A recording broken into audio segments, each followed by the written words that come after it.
There are more than 100 unique styles of beer, each with their own set of ingredients, process, guidelines, history, and experience.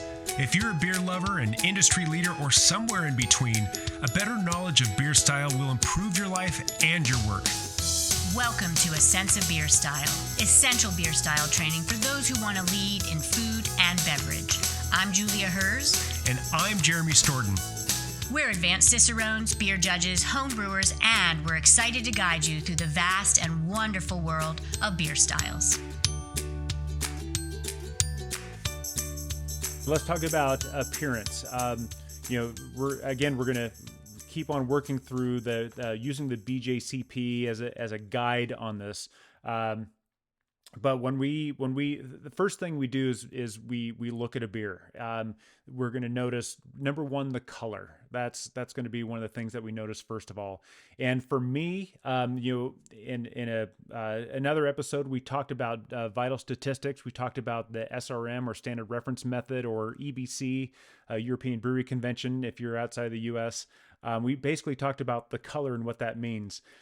It's not always true, but there is a correlation between the color of your beer and what flavor profiles you can project or maybe even expect to taste. And there are a lot of parallels between your beer color and even bread color. And again, it's not always true. It's not something you can always hang your hat on, but it is a nice way to kind of begin the process of approaching your beer from a sensory point of view. The other thing that we definitely look at is the clarity of the beer. Is it absolutely brilliantly clear and you can see the person from across the table through your glass? Is it pretty darn clear? Is it hazy? Is it opaque? I mean, and there are times when we'll hold the beer up to the light and look at the edges just to see how clear it is. And also if it's a black beer, like a Schwartz beer, for example, and you hold it up to the light, you can see on the edge, there's some really garnet colors. You can start to see some different things and then begin to form some opinions. To me, it's almost like being a detective. We're trying to take all this information and arrive at a conclusion of what we think our beer experience is going to be. And it starts with looking at it. The other thing that we're going to look at is the foam on top of the beer. A lot of that has to do with the carbonation, how it was poured, the cleanliness of the glass. But assuming all things are being equal, if we look at the foam, the density of the foam, is that normal for the style of beer? There are some styles of beer that should not have foam that lasts longer than 30 seconds. And there are some beers that should have foam that lasts to the very end. And just knowing what is normal for your beer is going to be helpful, or for your style of beer is going to be very helpful. And knowing if things are on track, if things are slightly off. But the more you know what your beer should look like, your beer style should look like, then the easier it will be to notice when things are a little bit off. And that's the quick on appearance. Aroma. So as Julia mentioned, we have our 5 basic tastes: the sweet, salty, bitter, sour, and umami. Of course, we're looking into I have nothing to do with it. The professionals are looking into other basic tastes. But let's just say we have 5 basic tastes. But how does that explain strawberries? How does that explain carne asada? How does that explain walking into that Italian restaurant I referenced earlier and you smell that they're making marinara? How can you explain that with 5 basic tastes? And the answer is, in a word, aroma. If we can taste 5 different things, we can taste hundreds, maybe even, or we can smell hundreds, maybe even thousands of compounds, and we'll skip the neurological sensory process, but it basically these aromatic compounds, these aromatic volatiles go into our nose and attach onto receptors, and then our brain interprets the combination of those. You can have the combination of pineapple and strawberry and leather, and your brain will interpret that as one thing. So it's a very complex, absolutely fascinating process. But when we get into our beer, we're going to start smelling our beer, and we should smell our beer every time we take a sip. We should smell early. We should smell often, because the aromas will change. If you, especially if you get a German Pilsner, you may start smelling some sulfur type compounds in the beginning that could smell a bit like a burnt match. It could smell a little bit of like boiled eggs. And that can dissipate over time. And that is totally normal. But understanding what is normal and using your sense of smell to be that detective is going to be helpful. But understanding that malt has a lot of parallels with bread. You can smell caramel, you can smell chocolate, you can smell dark dried fruits, and these are common in malt. And hops, depending on where the hops come from, they can be herbal and floral and berry type of fruity. They could be citrus or tropical type of fruity. They could be earthy, smell like marmalade, and they can smell like fresh green leaves or dead brown leaves. There's so many compounds that are out there with hundreds of varieties of hops. And then we get into the esters and phenols of both the malt, the hops, but also of yeast as well. And these are different compounds. I think the big thing is to learn what is normal, what is good for this style. So when you smell something that's off, like for example, if you smell something like plastic bucket or Band-Aids, that's something that shouldn't necessarily be there.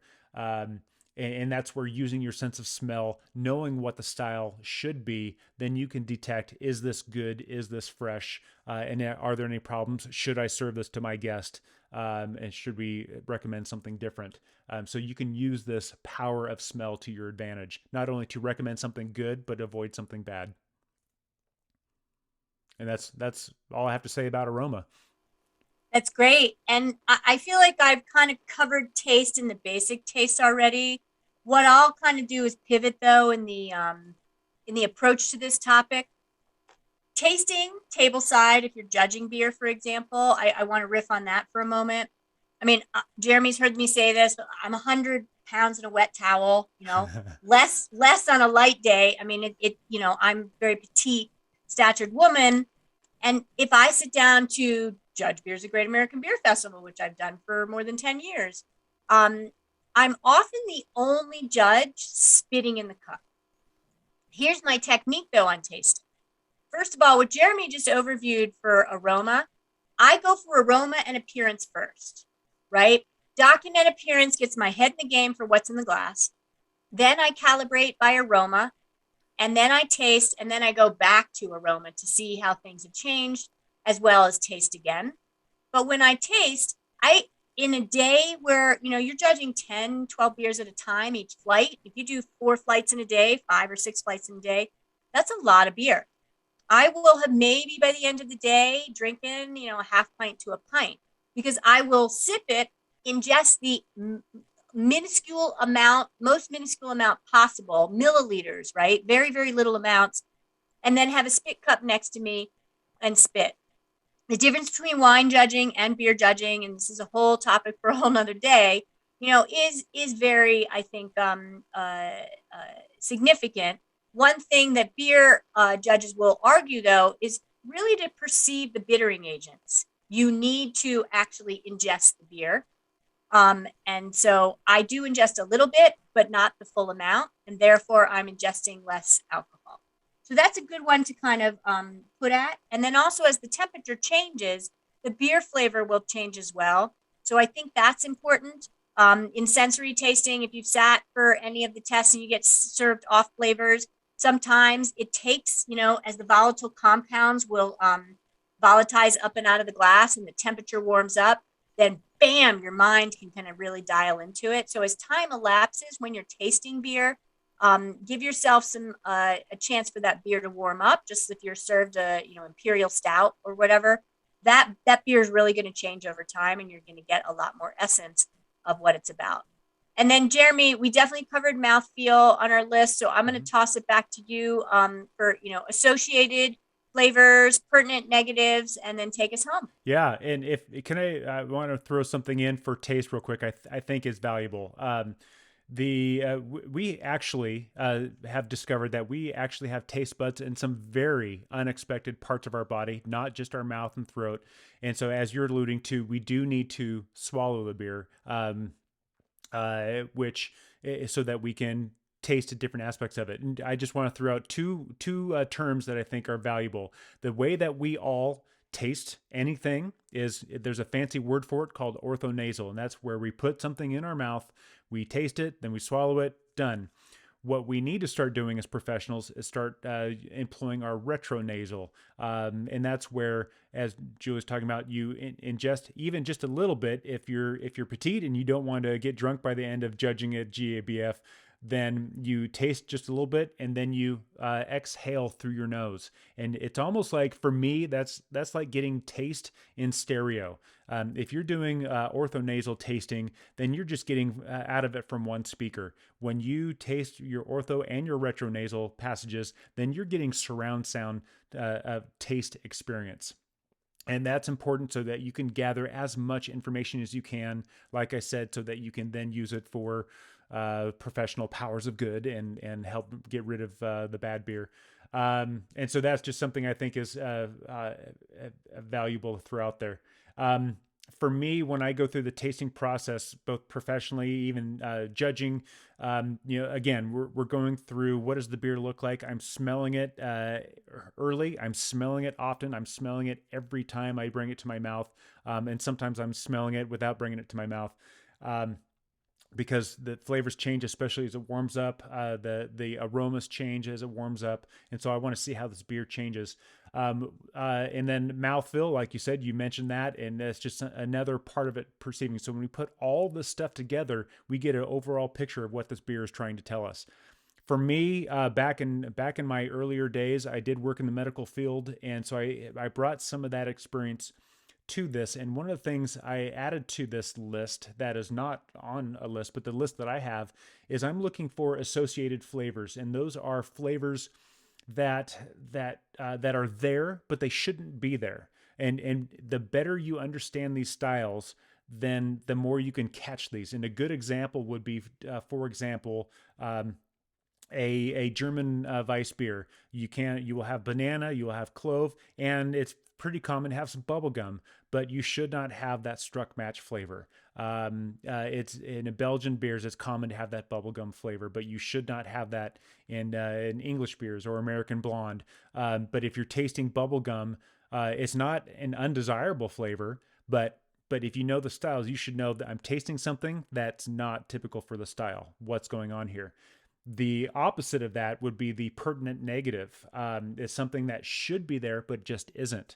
And I'll go back to that German Weiss beer example. Those beers are iconic for being banana bread in a glass. It should have banana, should have clove.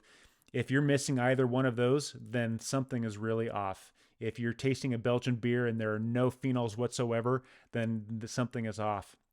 So you can use this perception of your senses and your awareness of the styles to determine, is this a good sample that we're going to give to our guests, or should we choose something else, or do I want to drink something else?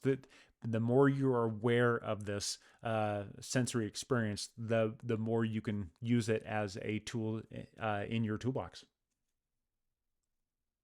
Yeah. So there's a lot more out there. There's a lot of tasting resources out there, craftbeer.com and through the BJCP that we'll have in our resources, all that sort of stuff. Is there anything else you want to add to this, the overall, a quick overview of the tasting process?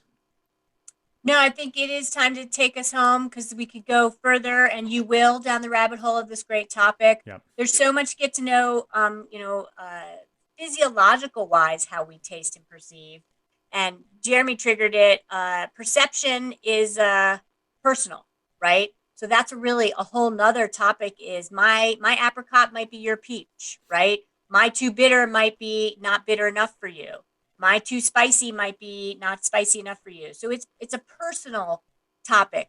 Tim Hanoi, a great educator in wine, who's also counseled me over the years, has said, when we're tableside and we try to find out what we want to serve somebody beer wise, unless we know their preferences, It's like trying to fit somebody in the same size shoe to fit everybody in the same size shoe instead of adjusting what you give them based on their individual makeup. So that's a teaser for a whole nother day.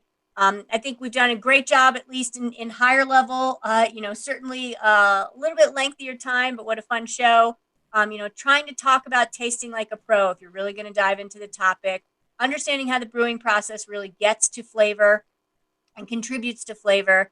And then flavor development, appearance also does trigger flavor compounds and concepts, aroma, taste, mouthfeel, how flavors of fusion, and then there's associated or pertinent negative flavors.